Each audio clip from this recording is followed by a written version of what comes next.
further to say that he is going to serve his younger brother.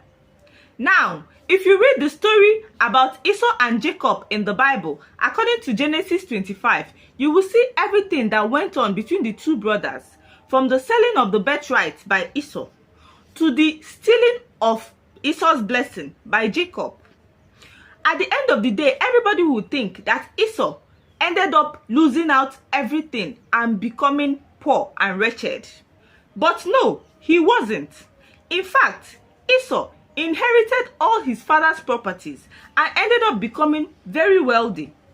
Jacob, on the other hand, had to run for his life, and by God's grace, he ended up building his own empire by himself in another land.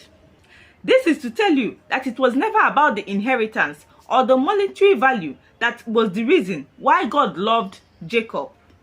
The word hate in Hebrew is sein, which simply means loved less, rejected, or set aside. So, considering the context, God loving Jacob and hating Esau has nothing to do with human emotions like the love and hate we all know. Rather, it was all about God choosing a particular person and his descendants and rejecting the rest.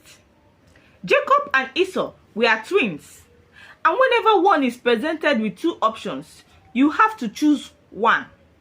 The same way God chose Moses and Abraham and every other person in the Bible, God decided to choose Jacob, not because he was a righteous man, but because he had to choose one person.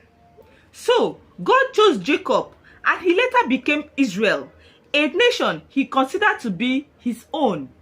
Let it be said that God never hates anybody, no matter how bad you think you are.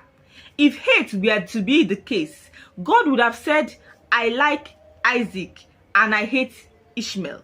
But no, he ended up giving each and every one their own blessings. But coming to choosing, he has to choose one. Make no mistake, God is capable of choosing anyone. And that is why he chose you for that calling that you found yourself in. And choosing someone does not automatically mean that you are saved, because he once chose Saul, and yet Saul disappointed him. So in that area that you are, that God has chosen you to be, kindly make sure that you do the right thing. I believe this answers this week's question on whether it seems like God loved Jacob and hated Esau. Next week, we are going to ask another question. So get ready for that question and don't forget to subscribe. Bye.